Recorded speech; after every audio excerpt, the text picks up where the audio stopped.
Hi, I'm Andy Hayward, and you are watching a podcast where nostalgia comes alive. It's Jake's Happy Nostalgia Show.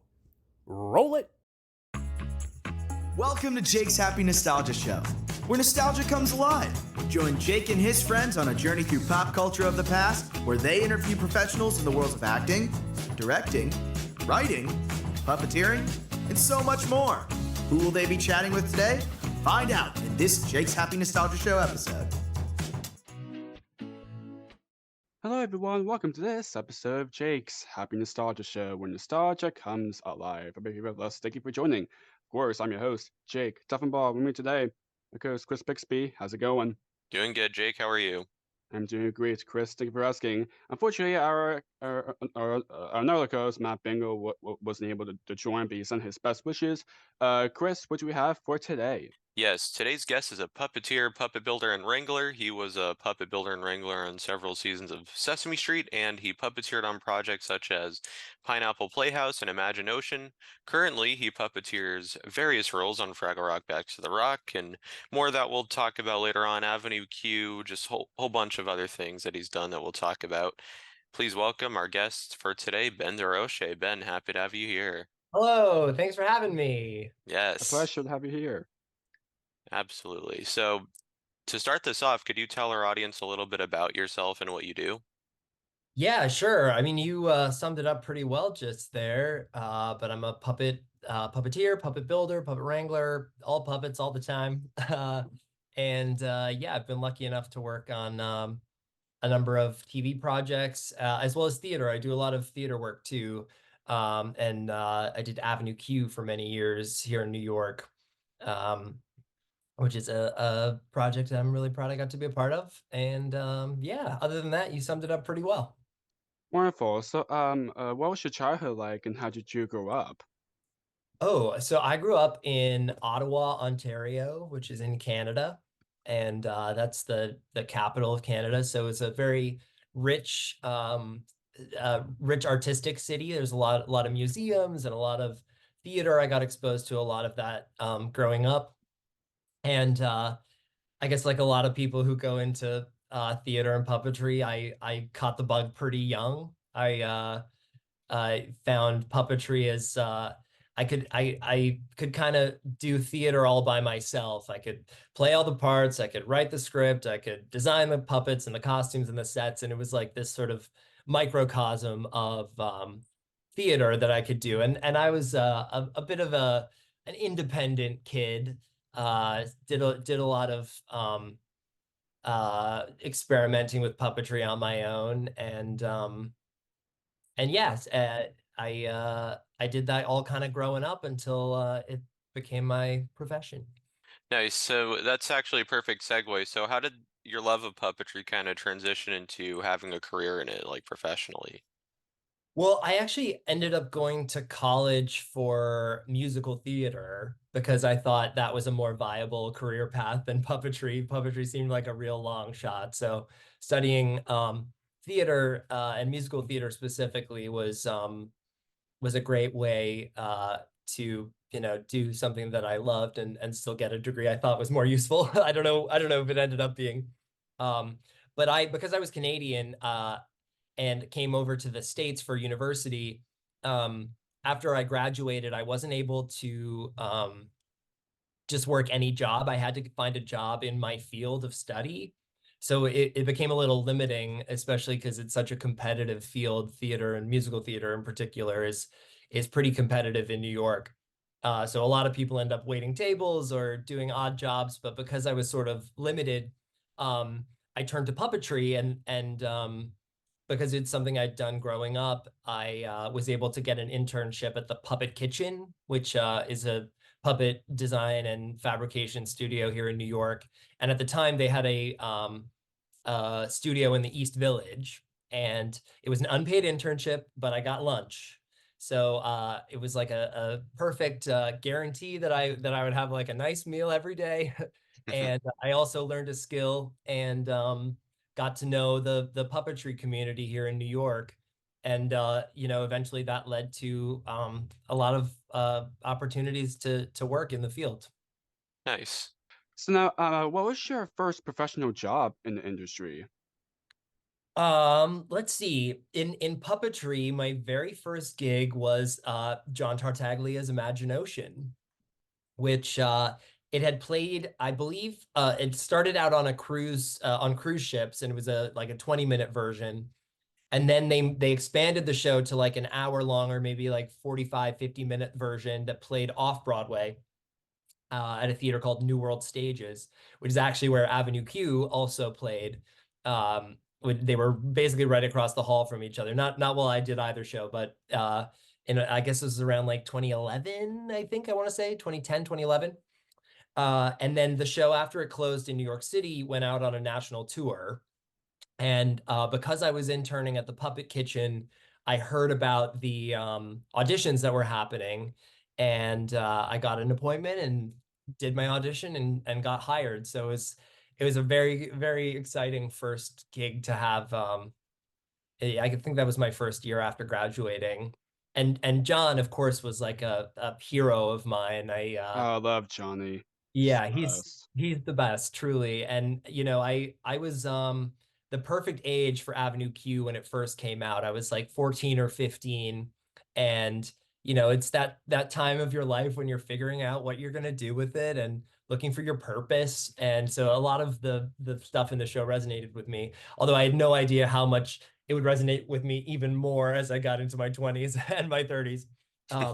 But even at the time, like I saw Johnny as such a role model, and as someone who I really looked up to, not only because he was, doing puppetry and theater, but as like a young queer kid who was in the closet, seeing his success as an out and proud gay person was really inspiring to me, because even at that time, there wasn't a lot of that kind of representation.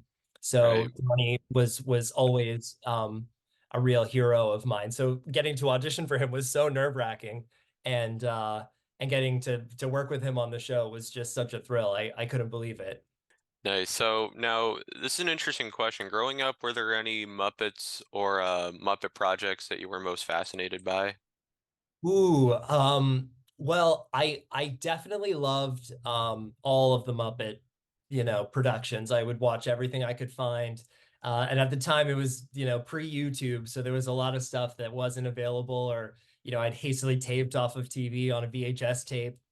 Um, but the two that really I think stuck with me out of all the Henson productions, would be Fraggle Rock, especially because the DVD sets came out when I was in high school, and I got and Yes. I could appreciate the show on a whole new level, because when you're young and watching it, you don't necessarily think about all the technological, the actual technical puppetry that's going on, but it was so fun to watch it and see just like 100 plus episodes of this like beautifully written and performed show. And then the other one was Emmett Otter, which I love so much. And growing up, I got to know a puppeteer called Noreen Young, who lived near my hometown of Ottawa. She lived in Almont, which is just outside. And she created a show called Under the Umbrella Tree, which you guys might be a little too young to know about, but Hmm. I believe it aired on the Disney Channel in the US, but it was produced in Canada, in Ottawa. And I got to know her, and she sort of exposed me to puppet building techniques, and I took workshops from her. And she also arranged for Bob Stutt to come to Almont to teach a weeks long class in like real Muppet, monitor style. So I got to know Bob. I must have been like 13 or 14, probably right in that same time when Avenue Q came out. And he just had such amazing stories about working on Emmett Otter and how magical that time was with the Muppets. And it made me so proud to know that it had been produced and shot in Canada. Yeah, it just made me so happy. And then there's I'm sorry, I'm getting on a bit of a tangent, but That's okay. relating to Emmett Otter, my dad used to work as a studio manager for a TV studio in Toronto, and he eventually transitioned into more like producing and directing. But at the time, he was managing this studio, this soundstage, and part of his job was to show people around that might be potential or potentially interested in renting the space.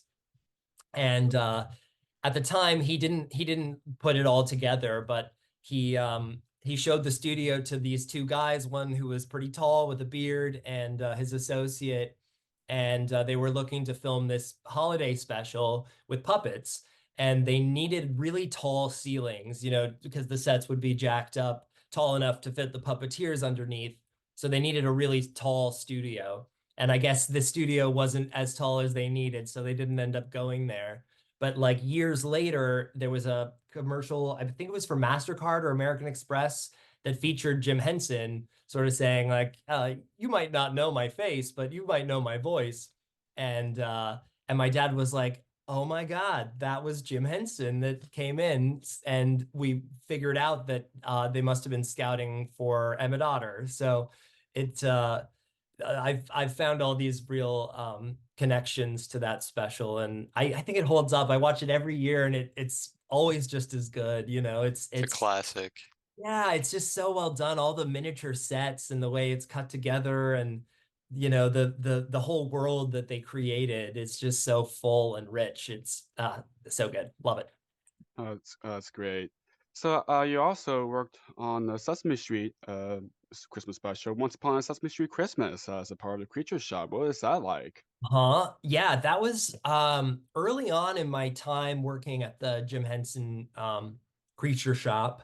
I think on that special, I was really doing a lot of like shopping. Like they would send me out and I'd have to buy fabric, or I remember there was the Mr. Johnson was dressed as like a little cop, and because it was sort of like there was a modern day, and then there was sort of a flashback to the like great great grandparents of all the characters, like back in sort of Sesame Street Dickensian Christmas era, whatever that is. And the Fat Blue was dressed as a little cop, and they wanted this very specific looking little belt buckle that was just the right scale for the small puppet. And I remember finding it, and it was like the best. I felt like it was such a victory finding a treasure in a you know, yeah, that's really what I remember from that special. It was mostly in the shop for that. Oh, nice. I love that video. It's so great. Yeah, there's a great pickle puppet that was made for that special. That's really good. Sierra Schoening made that. It's a great puppet. Nice. And I'm kind of curious, like, how did you kind of begin working on Sesame Street? Oh, okay. So I had known Melissa Creighton, who's Oh yeah, Oh, Melissa. She's Melissa. wonderful. Yeah, that's just yeah. great. Have you interviewed her? Yes, Yes, yeah. Oh yeah. she's the best. Yeah, she's great, and I work closely with her at the Henson shop. I think she's the shop manager or shop director of the New York Creature Shop, I think is her title. But she she kind of supervises all the work that's done on Sesame Street and any other projects that might come through the shop. And I had gotten to know her at the O'Neill Puppetry Conference, and because I wasn't American, I had to apply for a lot of visas to be able to stay in the US and work. So part of those applications involved getting letters of recommendation from people. And so Melissa was one of the people that I had wanted to get a letter from. And I was emailing her, asking her if she had time to write me a letter. And she was saying like, yes, but it's really busy here right now, so I might not get to it for a little while. And jokingly, I responded like, well, if you need any extra hands, I'm available. And she responded like, oh, actually, I could use some help. When are you available? What are your skills? And it just happenstance that she needed someone and I was available. And yeah, I just slowly sort of started working my way up and finding ways to be useful to the shop. One of those things being learning how to wrangle. And I got to know Laura McLean, and Yes. she's the head wrangler at Sesame Street. And I thought what she was doing looked really interesting, and thought it was something I could do because I was, really a puppeteer first. I had the instincts that you sort of need to be a wrangler, which is to sort of anticipate what the puppeteers might want or need from their puppets in terms of rigging and props and that kind of thing. So yeah, I was able to work with Lars and get trained, and yeah, from there I suddenly 9 years later I'm still working for the company. Nice. So now, I'm kind of curious. So, what was it like getting to work on the Sesame Street's 50th anniversary celebration? Because I mean, doing that would be such a blast. You know, everyone like was there. I'm like every Sesame Muppet and everything, Curry and all those things came to like be part of one, video like that. You know, for our 50th anniversary. So, what's it like? You know, getting to be a part of that?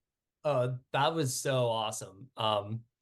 That yeah, I did a bit of wrangling on that on the set at Kaufman, and actually I got to also wrangle the day where we shot the cold open, which was the sequence with Cookie Monster kind of is he like in a taxi? I can't remember Yeah, now. he's in a taxi, and it's kind of like, I guess, a montage of like the Sesame Street theme, like over the years or Yeah, something yeah, like from Yeah, that. yeah. '69 to current, Yeah.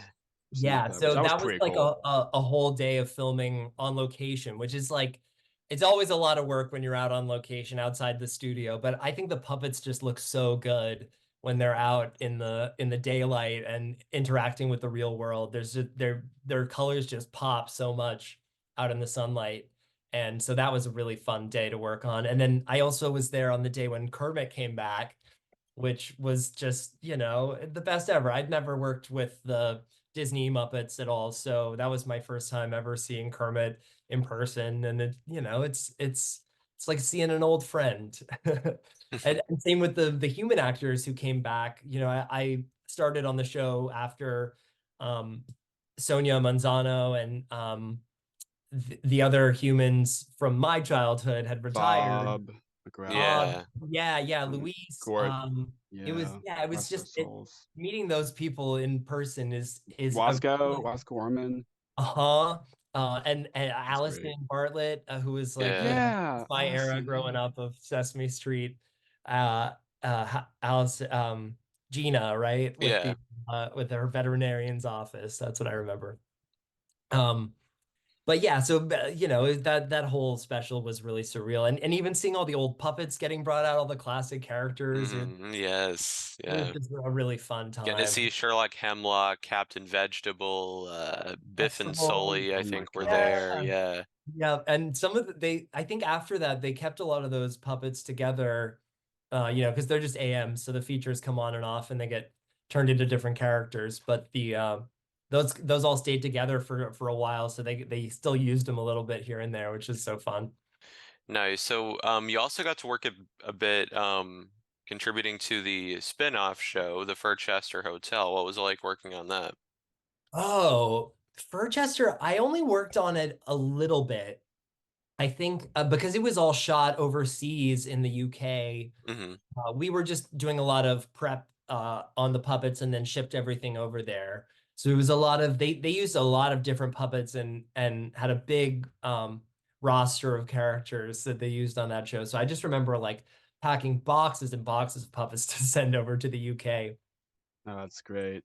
So another Sesame spin-off you wrote was on the Max series, Not Too Late show with Elmo. I Huh? love that one too. Can you talk a bit about working on that? Yeah. Oh, that was also fun. That was I only worked on the first season of that show as a Wrangler, and that was I mean it was a fun one because it wasn't the usual Sesame format. It was a little it did that thing that the old school Sesame did, which kind of gave something for the adults and for the kids all at once. And I thought I that show is so and Ryan Dillon and David Rodman are so brilliant, and watching them Oh, riff yes. and stuff with the celebrities was so much fun. Yeah, that show was great. And yeah, a lot of cool celebrities came through that one. It was like it was a fun time. Well, speaking of celebrities, did you actually get to like meet any of them at all? No, I'm a pretty introverted guy. I kind of, hang back. Ah, especially the Wrangler, you want to kind of stay cool, do your job, get in there, get out. The puppeteers get a little more face time with the celebs, but it's always cool to just see them across the way. They're yeah. yeah, it's interesting, even non-celebrities, seeing anyone come to visit Sesame Street for the first time, everyone just turns into a big kid. So it's always entertaining to see how the different celebrities kind of react, and it's always, usually just melts your heart. Nice. So aside from your work with Sesame, you worked as a puppet fabricator on the Happytime Murders. Can you talk a little bit about that? That's true. On that one, I was the like legs and lower bodies department. Um, there was a few of us, James Voital, I think, and can't remember who else. There's a little crew of us because on that movie they used a lot of puppets that they already had from Puppet Up and Oh, from other okay. productions that had been sort of used by the Henson alternative, I guess, productions. And for the movie, they knew they were going to want to see a lot of puppets in full body. So we basically made lower bodies for all the characters or in different sizes so that they could be used for all those puppets as extras as they needed. And that was all shot again in LA. So we mostly just fabricated stuff in New York and then shipped it out. But that was a big movie. There's a lot of new puppets made for that, which was really fun. It was Nice. maybe the busiest I ever remember seeing the shop. It was like there wasn't a table surface that wasn't occupied by someone. Wow. That's great. So, you're also an additional puppeteer on the Apple TV Plus series Helpsters. That is Uh, true. yes, great show Uh, too. What was that like? that was great. I was mostly a Wrangler on Helpsters the third season, but I did do a couple days of puppeteering, both on season one and season two, and some of the big crowd scenes, which was a lot of fun. And yeah, Helpsters was great. That was another show where we were out on location a lot, which is always, especially when you're the puppet wrangler, is always an adventure. You never know quite what to expect, especially in New York City. Sometimes we were filming on really narrow sidewalks, like on busy streets with those puppets. And if you remember Heart, the really big orange puppet is really eye-catching. So sometimes we'd get a good crowd of people wondering what we're shooting or what's going on. But I really enjoyed working on that show. Yeah. Nice, nice. So you're also a puppeteer on the SpongeBob SquarePants puppet shorts, Pineapple Playhouse. What's it like getting to work with those puppets? Oh man, that show is like the best time.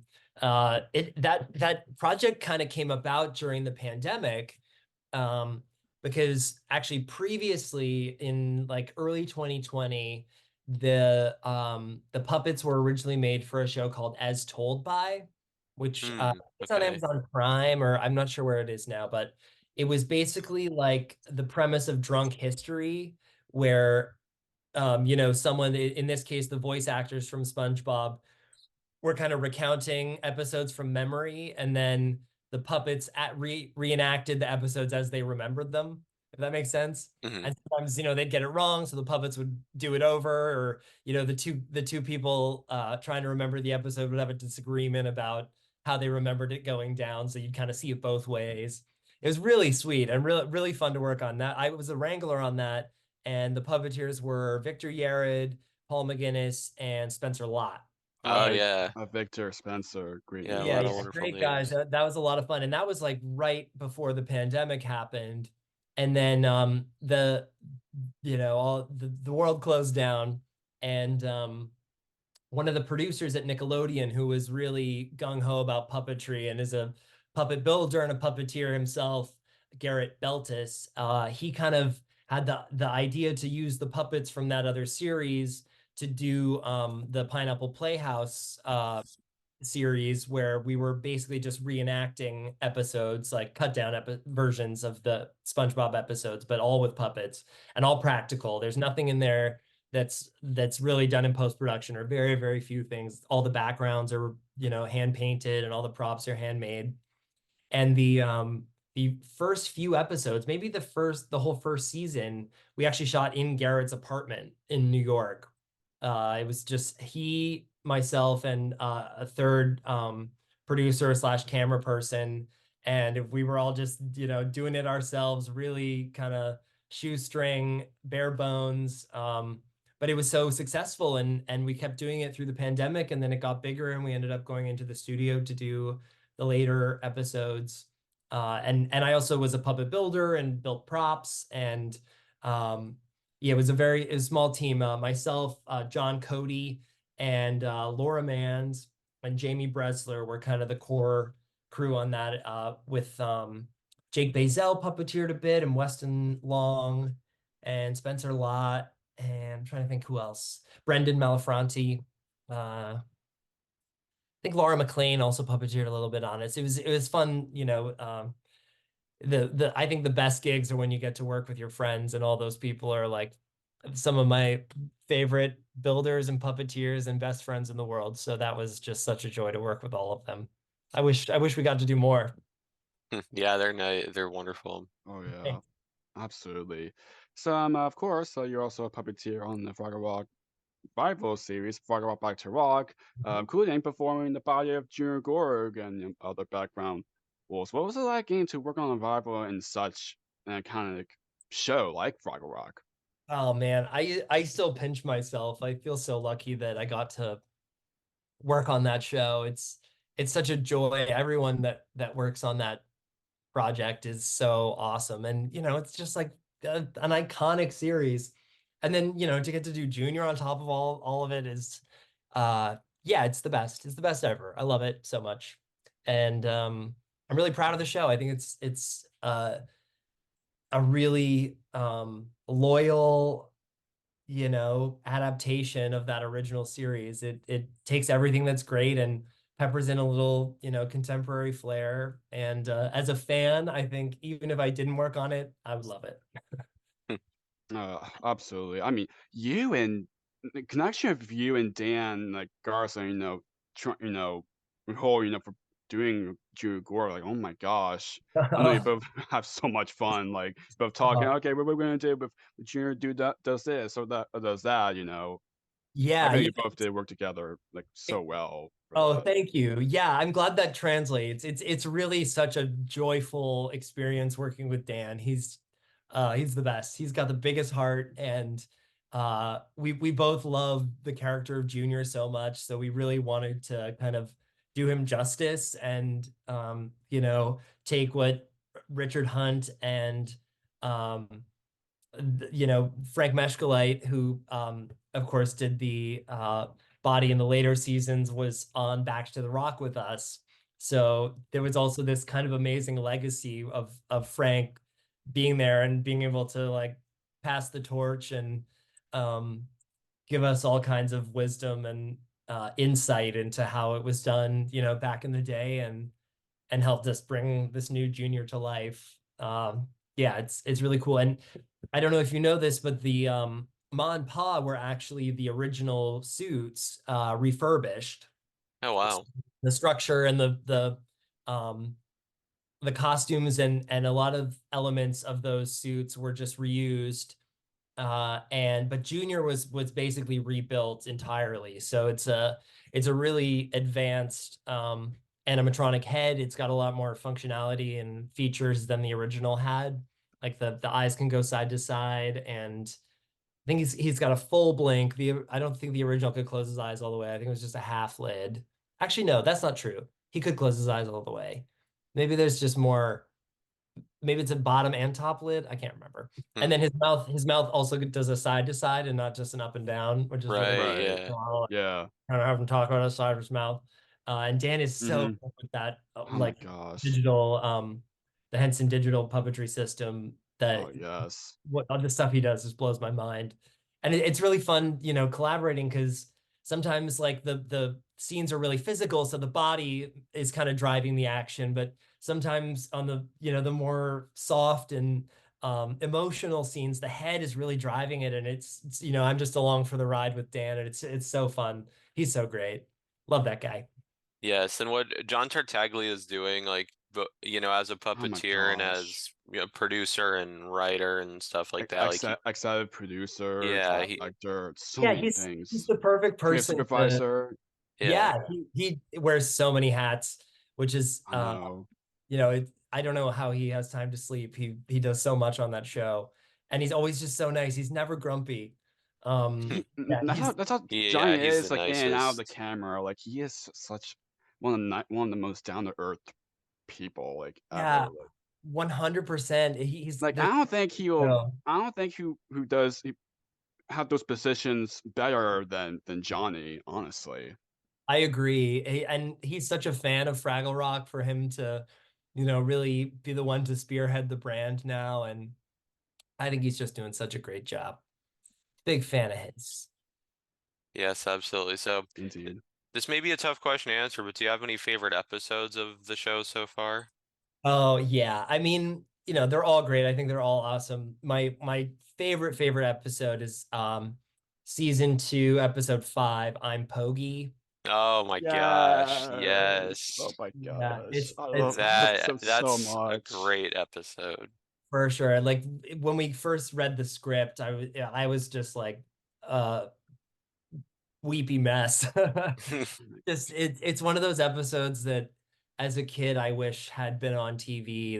There's so much really beautiful writing in there. Charlie Feldman did such a great job with the episode. And I was And Johnny got to direct that too. yeah, That Johnny episode. directed, and I was lucky enough to perform the puppetry for the Glitterini, which of course is Yeah. by Adam Lambert. But what a Mm-hmm. what an just an honor to get to bring that character to life. And um, yeah, the song that bringing Lily Cooper in, who's such a Oh talented my singer, gosh, it just yes. was such a home Yes. run for me. Talk. Although Oh, I think she's my so favorite talented. moment in that whole episode is actually in the Gorg plot, which is the Boxing Day episode where Junior has to choose between two boxes, and when he Right. really, chooses neither and just dances on top of the boxes, Pa says something like, I don't understand him," and Ma says, "Well, you don't have to understand him. You just have to support him."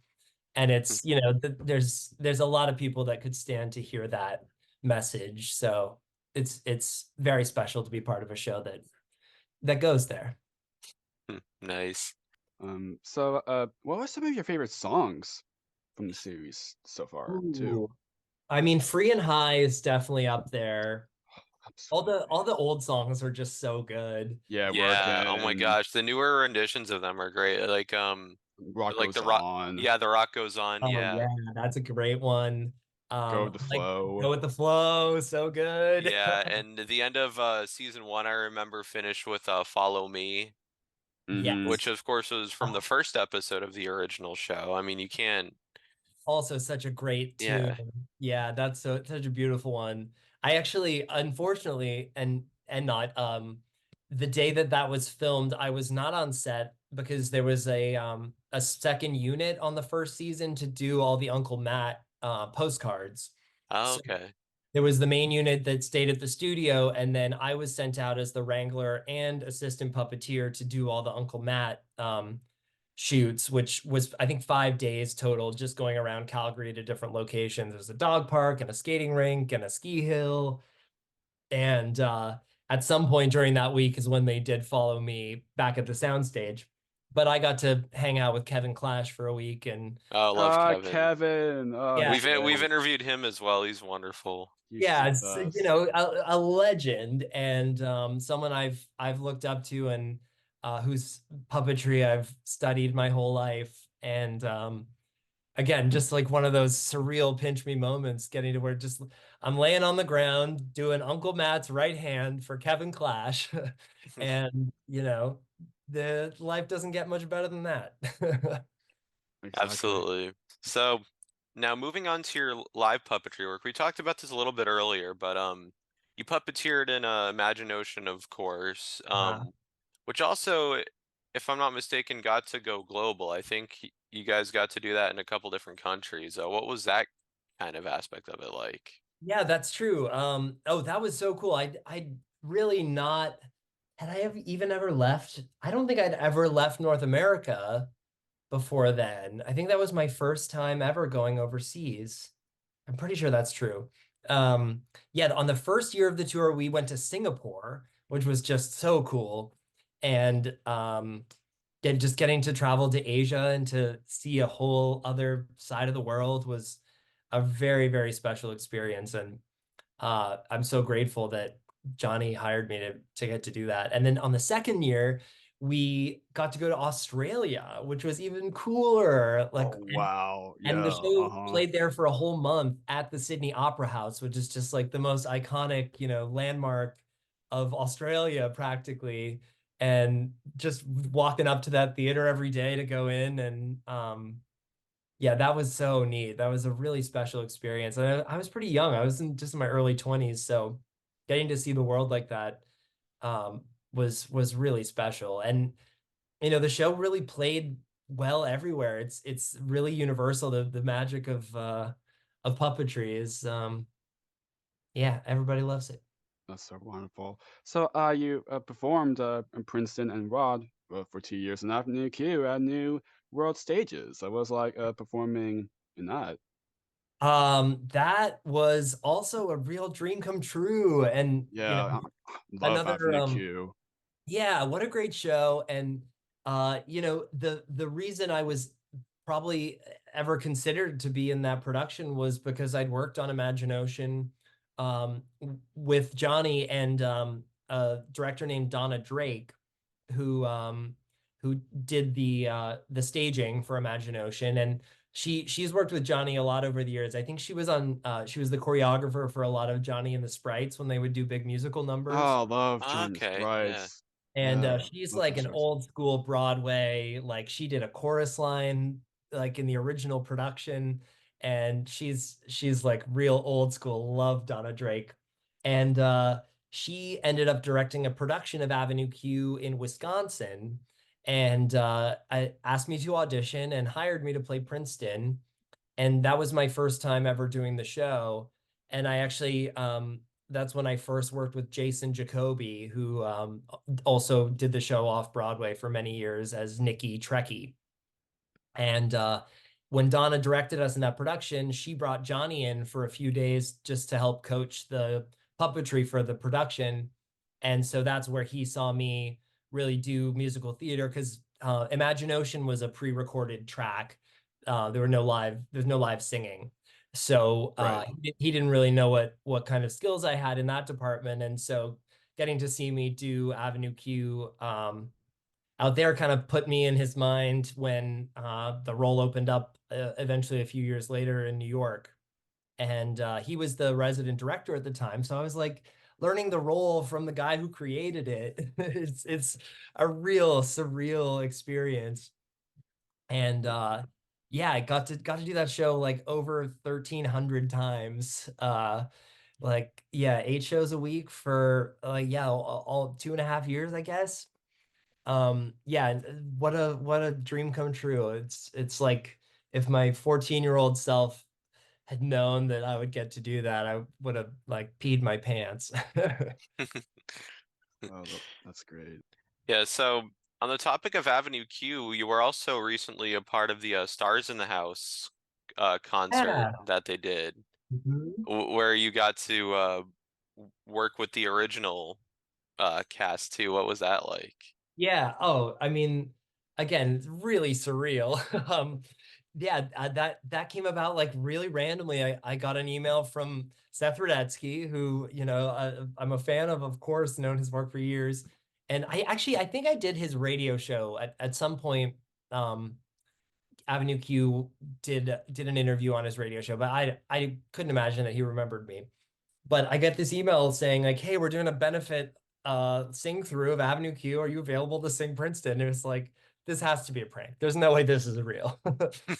But it turned out it was, and yeah, I mean, I've gotten to know most of the original cast already. Yeah, Stephanie, Rick Yeah, Lyon, Stephanie Jen and Jen, Barnhart. of course, because Love those they work at guys so much. Sesame. Yeah, they're great, and because uh during the run of Avenue Q, for I think that was the 16th anniversary, they did 16 special performances where original cast members came back and made cameos in the show. So like one night Johnny came out and did If You Were Gay with Rick Lyon, and another performance Stephanie came out and sang Fine Fine Line, and Ann Harada, who played Christmas Eve, originally came back, and it was like, getting to do the show with the people that created it, and who I looked up to so much. It was great. So that night at Stars in the House, doing that sing through was like, it was great. It was the best ever. Yeah. I still don't really believe it happened. Have you ever gotten to lovely. meet like the creators of Avenue Q? Yeah, I've gotten to meet all of them. Actually, what's crazy is when I saw the show back in 2004, it was my first time ever going to New York. My parents took me and brought me to see Avenue Q. We waited at the stage door after the performance to get autographs on my playbill. And actually, I could show you. I've got I'll try and do it after. I've got my poster still that is signed by the whole original cast. Let's Oh see, wow, maybe I can get this. that's Oh, cool. here. Yeah, here. So you can see Lucy there. Oh, So Oh nice. everyone, wow, that's so including great. Bobby Lopez right here, who is one of the composers of the show, who just like happened to be at Avenue Q that night. Whoops. Oh, falling apart. Um, and so I have a picture with him from when I was like 14 years old. And so I got to meet him pretty young. And over the years, he came back and saw the show, as did Jeff Marks, who I've also gotten to know. And they're just great. I'm very grateful that they wrote the show. Oh, and Absolutely. something else cool to show you. This Oh, Yeah. this right here is actually Princeton's door from the set. After the show closed in New York, the set designer was giving away and selling off a bunch of pieces from the set, which they had been the same set since the show originally played on Broadway. So, that set was in use for almost 20 years. And I own a little piece of it, which That is so treasure awesome. very that much. is awesome. Yep. So, That's great. so you also got to perform various roles in productions for the Disney Cruise Line. Can you talk about some of those? Oh, yes, I did a brief stint on the Disney Cruise Line. I worked on the Disney Wonder, and there was a few shows. The casts on the cruise ships kind of all play different parts in a different show every night. So there's some different entertainment each night of the cruise. And when I was there, our shows were the Golden Mickeys, which was sort of like a mock award show with all the Disney characters, and something called Disney Dreams, which was about like a girl who meets Peter Pan, and then she kind of like meets all of her favorite Disney characters, and there's like a little section from a bunch of different movies. And then my main role was to play Woody in the Toy Story musical, which I think played for maybe like 7 or 8 years. And it had a lot of big puppets in it. And for once, I didn't have to do any puppeteering. Yeah, I did a little bit of puppetry in the other shows, but in that one, I was just a human actor, and yeah, that was a pretty crazy production. It had all kinds of flying and pyrotechnics, and automation. The stage had all kinds of elevator lifts that could come up and down. It's a pretty impressive, feat of theater magic. How I don't really quite know how they fit all of that stuff on a cruise ship, but it was a cool experience, and getting to see the world like that. I'd never gone on a cruise before. I didn't know what that was like. So that was a really, really interesting experience. The cruise world is pretty fascinating. It's like a floating city practically. Like thousands of people on this ship. It's pretty impressive. Nice. That's great. So, what was it like getting into puppeteering and Madama Butterfly? Oh yeah. That was interesting. I was an understudy in that production, which was at the Met, the Metropolitan Opera, and I never went on. is always ready backstage in case somebody was out sick or in case anything happened. I mean, working at the Met is like a really surreal experience. The scale of everything there is it's like nothing else. Broadway, the theaters are big, but the Met is just a whole nother level. And the way opera works, they have like 2 or 3 productions that play, in rep. Like one night it'll be one opera and the next night it'll be another one. But so instead of like taking down the whole set every night and putting the other one up and then switching them back, they have like an entire system of winches that like one backs all the way up and there's space behind the stage to fit the whole set. And then the set for the other opera is like all the way on the side. And then that one like wheels into place. And then they do, Turandot, let's say. And then the next night that set goes away. And then they bring in Madame Butterfly from the other side. And just the amount of basements and storage and rehearsal space, it's quite a cool place. I really enjoyed working there. And it also, it feels like they haven't renovated it since like the 60s when it was built.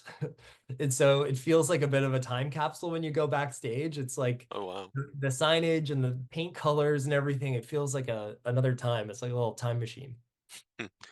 Nice. So, as we're kind of getting close to wrapping up, can you share any projects you're currently working on? Of course, if you're allowed. Ooh, what can I talk about? Well, I got to do a bit of work on this film If that's coming out. That John Krasinski directed and wrote, and it stars Ryan Reynolds, and it's about imaginary friends. I haven't seen it yet, but a couple years ago, the Puppet Kitchen, which is that same shop where I interned way back in the day, Right. they were hired basically to make like stand-ins of all the ifs because they're computer animated characters, but they needed kind of references to be used. And actually, it's fun in some of the behind the scenes clips of the movie. You see John Krasinski holding some of the stand-ins that we made. So I think he kind of used them to block out his scenes and to kind of figure out how the different CGI characters would be animated. And then at the Henson shop, we built just recently, we built all these beautiful walk around versions of the main character, which they're using for marketing and stuff. So if you see those out in the world, I was part of the team that made those. Nice. Yeah, I'm trying to think if there's anything else. Yeah, that's kind of all I can talk about right now, but some exciting stuff in the works. Nice. Looking forward. Yeah. Yes, Yeah. absolutely. So to wrap this up, the last question that Jake here is going to ask is a question we ask all of our guests at the end. Go ahead, Jake. Thank you, Chris. Of course, this podcast is called Jake's Happy Nostalgia Show. When you think of nostalgia, what do you think of? In your own words, how would you define the word nostalgia? Hmm. That's a good question. I mean, it's like a sort of warm hug of the pop culture that helped define you, it's like the DNA of the type of art and culture that you like to consume, I guess. Nice. Great words to end on. Well, Ben, thank you so much for taking the time to do this. This was a blast. Yeah, thank you Yes. guys. Thanks for chatting. That was fun. Yes, Yes. absolutely. It's one pleasure to have you on. Thank you so much for what you've done over years, especially with Fraggle Rock, Back to Rock, and everything else that you've been doing. Keep up the great work. Keep up the great work of what you're doing now, and cannot wait what's next in store. What's more to Thanks so come? much. Yes. Keep in Yes, touch, Ben. I'll absolutely. let you know when this goes up. Sounds good. All right. Take care, Ben. Enjoy the rest of your day. Bye, guys. T- Thank you. Yeah, Bye. Thank of you. course. Thanks again, Take Ben. care. Take care. Bye. Bye. Bye. It's goodbye from us as well. We absolutely enjoyed our time with Ben Durocher. Links to his website and his social media will be in the description down below for anyone who wants to connect with him or check out his work. Of course, stream Fraggle Rock Back to the Rock Seasons 1 and 2 on Apple TV Plus. Yes, thank you again, Ben, for doing this interview. Keep on the lookout for more wonderful interviews coming your way. And as always, what do we say, Jake? Keep nostalgia alive. Take care, everyone. See you next time. And of course, always dance your case away. To say Yes. it at the end. Take care. See you, everyone. Bye. Bye. Thank you for tuning in to another wonderful Jake's Happy Nostalgia Show episode. Be sure to follow Jake and the Happy Nostalgia team on social media, check out our website, and stream the show wherever you find your favorite podcasts. And as always, remember to keep nostalgia alive. Bye-bye.